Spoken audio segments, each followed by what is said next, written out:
Good evening दोस्तों, बहुत बहुत स्वागत है यार हमारे मैथ्स क्लासेस के ऑनलाइन चैनल पर।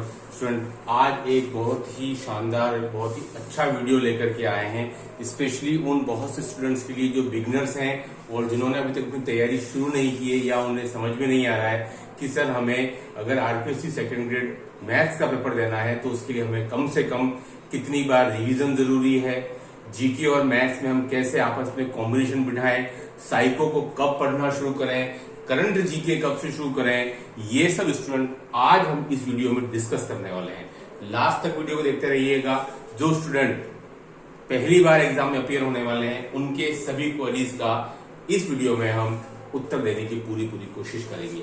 देखिए स्टूडेंट, डिस्कस करेंगे आज के इस वीडियो में कि भाई जैसे कि आपको पता है कि लगभग आपकी सेकेंड ग्रेड में 33,000 के आसपास प्लस पद रिक्त बताए जा रहे हैं माध्यमिक शिक्षा विभाग में सेकेंड ग्रेड के। ठीक है, अभी ये भी आपको ध्यान है, आज के ही राष्ट्र पत्रिका के खबर न्यूज आई है कि 3 साल की डीपीसी पेंडिंग है सेकेंड ग्रेड से फर्स्ट ग्रेड और स्टूडेंट फर्स्ट ग्रेड से आपके थर्ड ग्रेड से सेकेंड ग्रेड। तो स्टूडेंट वो होने के बाद भी ये 33,000 पद स्टूडेंट खाली रहेंगे। क्यों? कि थर्ड ग्रेड से सेकेंड ग्रेड अगर 10,000 डीपीसी होगी तो फिर सेकेंड ग्रेड से फर्स्ट ग्रेड 10,000 डीपीसी हो जाएगी, तो वो बैलेंस हो जाएगा स्टूडेंट। ठीक है, तो ये तो 30,000 पद जो है स्टूडेंट, इसमें तो कितनी वैकेंसी आएगी नहीं आएगी उस पर मेरा ये वाला वीडियो नहीं है, उस पर वीडियो हम ऑलरेडी बना चुके हैं। ये वीडियो इस बात को लेकर के है कि वैकेंसी आती है कितने ही पदों पर आए, आपको तैयारी कब से शुरू करनी है। देखिए स्टूडेंट, मेरे ख्याल से अगर आप एक आदर्श स्थिति की बात करें स्टूडेंट, है ना, तो स्टूडेंट देखिए आदर्श स्थिति है मेरे ख्याल से कि जब भी एग्जाम कंडक्ट होता है, हालांकि आज की तारीख में न तो मुझे मालूम है ना किसी को मालूम है कि एग्जाम कब हो पाएगा सेकंड ग्रेड का, लेकिन जब भी होता है स्टूडेंट उसके पहले 1 साल की आपकी तैयारी आवश्यक है ना।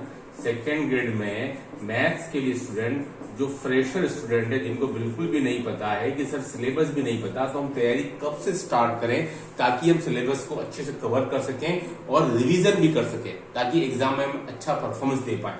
तो इसमें देखिए नंबर 1, 1 साल की तैयारी पूरी आवश्यक है अगर आप सेकेंड ग्रेड में सफल होना चाहते हैं। एक तो होता है चलो भाई एग्जाम दिया है, लेकिन एक ये हम सेलेक्ट होना चाहते हैं, हम चाहते हैं कि हमारा सिलेक्शन हो जाए, उसके लिए कम से कम आपको 1 साल की तैयारी मिनिमम आवश्यक है फॉर फ्रेशर बिगनर्स के लिए स्टूडेंट। तब जाकर के आप सोच सकते हैं कि आप हमारा परफॉर्मेंस अच्छा रह सकता है। 1 साल की तैयारी स्टूडेंट मेरे ख्याल से जो मैं सोच रहा हूँ वो मैं बता रहा हूँ, ठीक है। 1 साल की तैयारी स्टूडेंट आवश्यक है।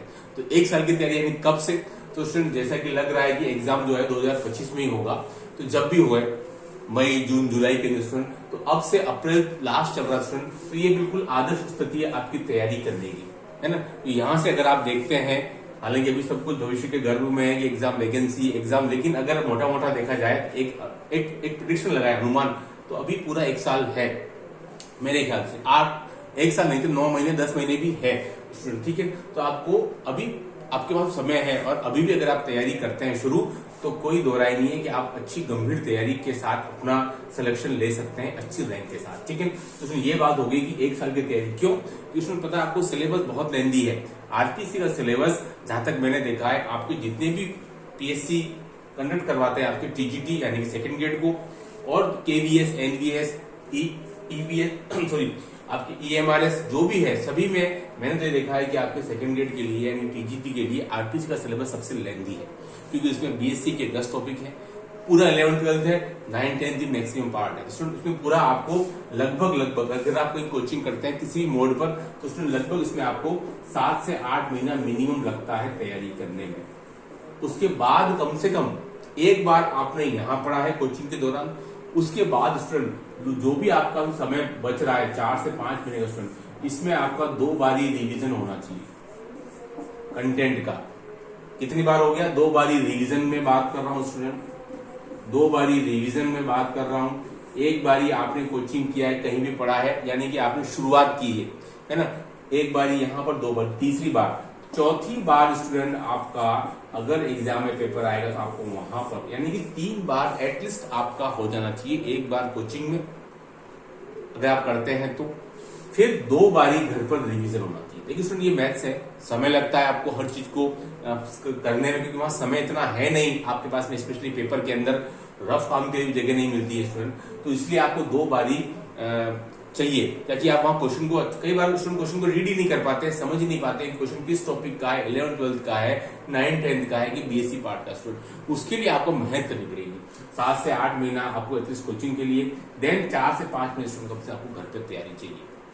ये हम आदर्श स्थिति की बात करते हैं, जो एक ऑन एन एवरेज स्टूडेंट अगर उनको फॉलो करे तो उसके लिए काफी ज्यादा फायदेमंद साबित होगा। तो ठीक है, तो क्या बात की हमने, 1 साल की तैयारी, यानी कि अभी बिल्कुल सही समय है। अभी जो शांति काल चल रहा है स्टूडेंट आपका, अभी वैकेंसी नहीं दिख रही है कुछ महीनों तक भी, तो आप तैयारी शुरू कर सकते हैं। ठीक है, 4 से 5 महीने आपको एटलीस्ट आपकी जो तैयारी स्टूडेंट है वो आपको घर पर शुरू कर देनी है आफ्टर कोचिंग के बाद में। इतना कम से कम समय चाहिए आपको। मैं केवल मैथ्स की बात कर रहा हूँ, अभी जीके की मैंने बात नहीं की है ना। 2 बार ही आपको पूरा मैथ्स का रिवीजन हो जाना चाहिए। 2.5 महीने की भी आप अगर टाइम लेंगे 5 महीने के लिए, तो 2.5 महीने में एक बार, देन 2.5 महीने में दूसरी बार आप कर पाएंगे, अगर आपने 7 से 8 महीने अच्छे से चीज को कोचिंग के रूप में पहले पढ़ लिया है ना। मैं ये नहीं कह रहा हूँ हर एक के लिए आवश्यक है कोचिंग, कोई जरूरी नहीं है, लेकिन चूंकि मैंने फ्रेशर शब्द काम में लाया है स्टूडेंट बिगिनर से, तो उनको एक दिशा मिल जाती है कि हमको इस दिशा में चलना है। बहुत से स्टूडेंट बिना कोचिंग की भी चीजों को निकाल लेते हैं, इसमें कोई दोहराई नहीं है ना। ये दोनों ही बातें मैं कह रहा हूँ आपको। ठीक है, तो चौथी बार आप एग्जाम में जाकर करेंगे तो आपको कम से कम समय लगेगा और आप अच्छे से परफॉर्म कर पाएंगे। ठीक है स्टूडेंट, तो 1 साल की तैयारी आपको आवश्यक है। सिलेबस को देखते हुए 2 बार आपका एटलीस्ट रिविजन हो जाना चाहिए, जहां तक मुझे लग रहा है, 1 बार कोचिंग में, देन चौथी बार वो क्वेश्चन आप आएगा तो आप अच्छे से अटेम्प्ट कर पाएंगे। ठीक है, अब देखिए स्टूडेंट, बहुत से स्टूडेंट कंफ्यूज रहते हैं कि सर जीके और प्लस हम मैथ्स में कैसे कॉम्बिनेशन बिठाएं, जीके और मैथ्स में। तो देखिए स्टूडेंट, मैथ्स की अगर आप सेकंड ग्रेड की तैयारी कर रहे हैं, तो जहां तक मैंने देखा है पिछले 13-14 सालों में, अगर आपका सिलेक्शन रुकता है तो वो मैथ्स से होता है ना। मैंने बहुत कम देखा है कि जीके की वजह से किसी स्टूडेंट का सिलेक्शन नहीं हुआ हो। डेफिनेटली 10% केस आप अवश्य मिलेंगे ऐसे भी, लेकिन स्टूडेंट रुकता यहां पर है। अगर आप मैथ्स में कैसे भी करके 130 से स्टूडेंट 150 तक मार्क्स गेन कर लेते हैं स्टूडेंट, तो जीके में आपको ज्यादा इशू नहीं रहेगा। यहां पर आपका 100 से 120 के आसपास का इशू है, क्योंकि आप देख रहे हैं लगातार हर 2, 2.5, 3 महीने में एग्जाम होते रहते हैं और स्टूडेंट फॉर्म भरते रहते हैं, और जीके लगभग सभी जगह कॉमन सा आता है। तो मेरे ख्याल से, जहां तक मुझे लग रहा है या मैं समझता हूं, स्टूडेंट जीके लगातार पढ़ता रहता है, लेकिन मैथ्स जो है वो उतना टच में उसका नहीं रहता। हाँ, अवश्य 9-10 का रहता है, लेकिन 11-12 का मैथ्स और बीएससी पार्ट का मैथ्स बिल्कुल अलग आ जाता है। तो जीके स्टूडेंट आप चाहें तो वैकेंसी आए उस दिन से भी शुरू कर सकते हैं, क्योंकि जीके का सिलेबस आपका 5 महीने में या 4 महीने में आप अच्छे से पूरा कवर कर लेंगे। प्रॉब्लम कहाँ आता है? मैथ्स के अंदर, ये बहुत लेंथी हो जाता है ना, दोनों के बीच कोई कंपैरिजन नहीं है ना। तो आप अभी से जीके को लेकर मैं यहाँ तक सोच रहा हूँ, आप कंफ्यूज नहीं हो जाए। बहुत से फ्रेशर स्टूडेंट है कि सर जीके भी नहीं आता है, मैथ्स भी नहीं आता है, तो आप दोनों को अगर लेकर के इतना ज्यादा बोझर हो जाएंगे तो फिर प्रॉब्लम हो जाएगा। तो आप पहले मैथ्स को पकड़िए, मैथ्स के जो डाउट्स हैं उनको क्लियर कीजिए, सिलेबस को कंप्लीट कीजिए। देन मैं आपको सजेस्ट करूंगा कि जिस दिन आपकी वैकेंसी आए उस दिन आप जीके और मैथ्स दोनों के लिए टेंशन पालिएगा। अभी समय जीके की टेंशन पालने के लिए नहीं है, क्योंकि अभी अप्रैल लास्ट चल रहा है। वैकेंसी आपकी कभी भी आए, जून में, जुलाई में, अगस्त में, है ना। उसके बाद अगर आप जीके पकड़ेंगे, क्योंकि आप फ्रेशर हैं और आप दोनों में अगर एक साथ शुरू कर देंगे और आपको कुछ भी नहीं पता है, तो आप दोनों के बीच ही, दोनों के भंवर में फंस कर रह जाएंगे। तो आप पहले एक चुनिए। एक कौन सा चुनेंगे? पहले आप मैथ्स चुनिए। नेगेटिव मत जाइएगा, मैं फिर कह रहा हूं। तो स्टूडेंट नेगेटिव सोचते हैं कि सर मैं जीके में ले आता हूं 150 मार्क्स और सर मैथ्स में ले आएंगे 100-125। स्टूडेंट ये नेगेटिव थिंकिंग है, इस पर मत चलिएगा। कुछ स्टूडेंट भले ही होते हैं जो आरएस की तैयारी कर रहे हैं, वो जीके में अच्छा स्कोर करके और रैंक भी अच्छा लिया था लेकिन मैथ्स आपका डेफिनेटली अच्छा होना चाहिए। मोर देन एवरेज बिल्कुल मांगता है। आप नेगेटिव एस्पेक्ट से तैयारी नहीं कर सकते हैं कि यहाँ 150 और यहाँ 100, इससे तो आप मुश्किल में पड़ जाएंगे। यहाँ 100 तो 100 भी नहीं आएंगे, आप 40-50 पर रुक जाएंगे। इसमें ये मैथ्स है, इसमें समय लगता है। तो फर्स्ट प्रेफरेंस आपका मैथ्स रहना चाहिए। जैसा मुझे लग रहा है वो मैं बात बता रहा हूँ। इंडिविजुअली हर एक पर या किसी पर ये अलग भी लागू हो सकता है। ठीक है, तो मैथ्स आपको पहले करना है। जीके और मैथ्स दोनों के लिए अगर आप फ्रेशर हो, मैं फिर कहता हूँ फ्रेशर हो या बिगिनर हो, दोनों की टेंशन एक साथ नहीं लेनी है, नहीं तो आप कॉम्बिनेशन बिठाते बिठाते आपको 6 महीने लग जाएंगे दोनों के बीच में। पहले आप मैथ्स को पकड़िए, इसके 4 से 5-6 महीने में अच्छे से आपके जितने भी डाउट्स हैं, कॉन्सेप्ट वो अच्छे से क्लियर कर लीजिए, फिर आप जीके को शुरू कर सकते हैं, कोई प्रॉब्लम नहीं। लेकिन पहले आपको मैथ्स को अच्छे से एक बार अच्छे से देख लेना है सारे टॉपिक्स बीएससी के 11th-12th। ठीक है, तो आपको मेरे ख्याल से अब ये बात समझ में आ जाएगी कि दोनों की कॉम्बिनेशन को लेकर ज्यादा टेंशन नहीं पालनी है। दोनों को एक साथ फ्रेशर स्टूडेंट को शुरू नहीं करना है। पहले मैथ्स को शुरू कीजिए, 4-5-6 महीने से पढ़िए, फिर आप जीके को शुरू करेंगे तो आप ज्यादा अपने आप को बेहतर स्थिति में पाएंगे, बजाय इसके कि आप दोनों को एक साथ शुरू करते हैं। ठीक है, अब देखिए स्टूडेंट, मैथ्स को कितने घंटे पढ़ना है स्टूडेंट? ठीक है, तो मैं आपको बताता हूँ मैथ्स को स्टूडेंट कम से कम आपको 4 से 5 घंटे डेली पढ़ना है। मैंने फिर कहा ये सारी बातें फ्रेशर के लिए, बिगिनर्स के लिए कह रहा हूं मैं। ठीक है, हाँ, जो फर्स्ट टाइम तैयारी कर रहे हैं 4 से 5 घंटे स्टूडेंट आपको मेहनत करनी है शुरू में, क्योंकि समय लगता है हर चीज को समझने में। 11th-12th टच में नहीं है, बीएससी पार्ट का कुछ पता नहीं है आपको, तो स्टूडेंट 4 से 5 घंटे आप मैथ्स को डेली पढ़िए। ये मैं आपको बता रहा हूँ। कोचिंग अगर आप जाते हैं उसके अलावा 2 घंटे कोचिंग जाते हैं तो 4 से 5 घंटे उसके अलावा प्रैक्टिस की बात कर रहा हूँ। ये मैं आपको नोट्स मेकिंग की भी बात नहीं कर रहा हूँ। बहुत से स्टूडेंट नोट्स मेकिंग करते थे। स्टूडेंट, मैथ्स में इंपॉर्टेंट एक ही चीज है जो आपको बचा सकती है, वो है आपका रिवीजन। नंबर 2 आपकी प्रैक्टिस यानी कि आपको सवाल हल करते समय बाहरी किसी मदद नहीं लेनी है। अगर आप किसी क्वेश्चन को सॉल्व कर रहे हैं, 4 स्टेप लिखने के बाद अगर आप अटकते हैं और आप कहीं से फॉर्मूला देख लेते हैं स्टूडेंट, तो आपका सवाल पूरा नहीं हुआ है। इस बात को आप अच्छे से समझ लीजिएगा, कमी है इसमें। मैं फिर कह रहा हूं, किसी भी क्वेश्चन को बाहरी मदद के अगर आप पूरा लास्ट तक, यहाँ तक आपको गोला लगाना है ना, वहां तक अगर आप पूरा सॉल्व कर लेते हैं तब तो क्वेश्चन आप एग्जाम में कर पाएंगे। अदरवाइज के अटक रहे हैं तो उसको केवल आपको देख करके आगे नहीं बढ़ जाना है, शुरुआत से फिर करना है कि आपको अटके बिना लास्ट तक चले जाना है। वो आपकी तैयारी है। तो उसमें 4 से 5 घंटा डेली प्रैक्टिस कीजिए, कोई इशू नहीं है। पुराने पूर्वाग्रह 22 में क्या हुआ, उसके पहले क्या हुआ, उन सब चीजों को बिल्कुल दिमाग से निकाल दीजिए। हर समय किसी कहानी रिपीट नहीं होती स्टूडेंट। सीट्स अच्छी खासी आएंगी। मुझे लगता है आपके 2 क्वेश्चन के जवाब मिल गए होंगे कि सर तैयारी कितने समय पूर्व हमको एटलीस्ट कर देनी चाहिए। जीके और मैथ्स में कैसे हम कॉम्बिनेशन बिठाएं स्टूडेंट।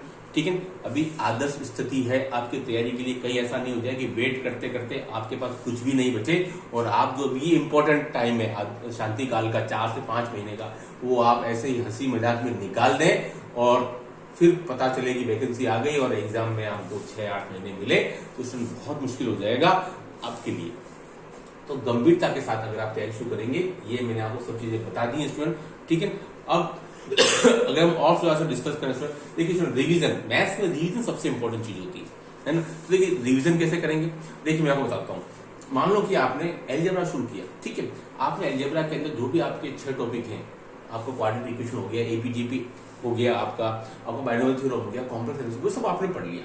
ठीक है, देन फिर आप आते हैं मैट्रिक्स डिटरमिनेंट पर। उसमें आपको क्या करना है, अगर आप 4 या 5 घंटे पढ़ते हैं तो आपको डेली का 40 से 45 मिनट आपको पुराने टॉपिक को देना है, यानी कि एटलीस्ट उसके फॉर्मूले आपको लगातार साथ पैरेलल याद करते जाने हैं। पहले आपको मैं बताता हूँ, आपको स्टूडेंट, मैथ्स में फॉर्मूले बहुत इंपॉर्टेंट होते हैं। अगर आप फॉर्मूलों को वेटेज नहीं देते हैं तो फिर दिक्कत आती है।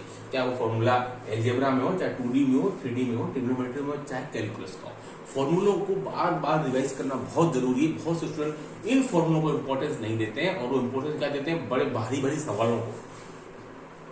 स्टूडेंट, एग्जाम में no doubt question JEE mains level के आते हैं लेकिन 25 to 30% क्वेश्चन सरल भी होते हैं, ऐसी बात नहीं है उसके अंदर।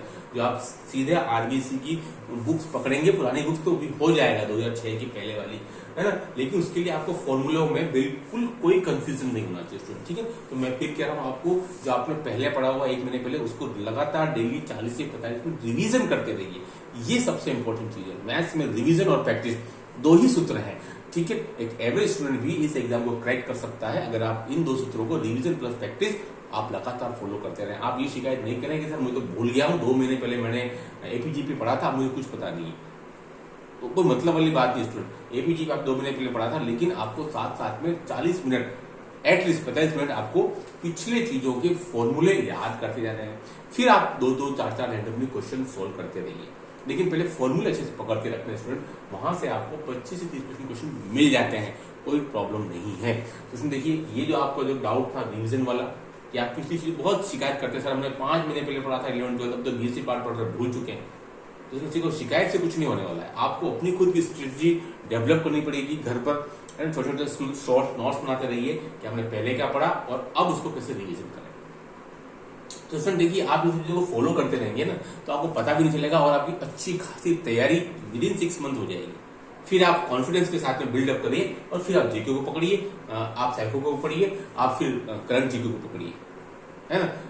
ये सब चीजें 5-6 महीने बाद जब आपका मैथ्स आपको काफी कॉन्फिडेंस दे देगा ना, तब आप शुरू कीजिए। नहीं तो अदरवाइज क्या होता है, बहुत से स्टूडेंट मैथ से डर करके और जीके को पहले पकड़ लेते हैं, साइको को पकड़ लेते हैं और फिर तैयारी शुरू करते हैं। वो अच्छी स्ट्रेटजी नहीं है मेरे अकॉर्डिंग। आप पहले मैथ्स कि आपकी जो चीज जो आपको डराने वाली है, जो दिक्कत खड़ी करेगी, पहले उस पर आपको जीत दर्ज करनी है। उसके बाद तो ये सब चीजें हो जाएंगी। अगर आपने वो जीत दर्ज कर ली मैथ के ऊपर 6 महीनों में, तो फिर सब चीजें आपके लिए आसान हो जाएंगी और सिलेक्शन आप लेके जाएंगे। तो देखिए, ये वीडियो में इतना ही और हमारे यहाँ नए बैच शुरू हो चुके हैं, ये मैंने लिख दिया है। कोई भी क्वेरीज होगी तो प्लीज आप मुझे व्हाट्सअप कीजिएगा। मैंने आपको पहले भी कहा, कॉल करेंगे हो सकता है मैं अटेंड ना भी कर पाऊँ, व्हाट्सअप करेंगे तो मैं पूरी कोशिश करता हूँ डेफिनेटली उसका रिप्लाई कर सकूँ। ये वीडियो में जो फ्रेशर या बिगनर स्टूडेंट थे उनके लिए यूजफुल है। मैंने सभी क्वेश्चंस का जो भी क्वेरीज मुझे आती रहती है उन सबका मैं जवाब देने की पूरी कोशिश की। वीडियो को आपने लास्ट तक देखा उसके लिए बहुत बहुत धन्यवाद। Do like share subscribe channel. Thanks.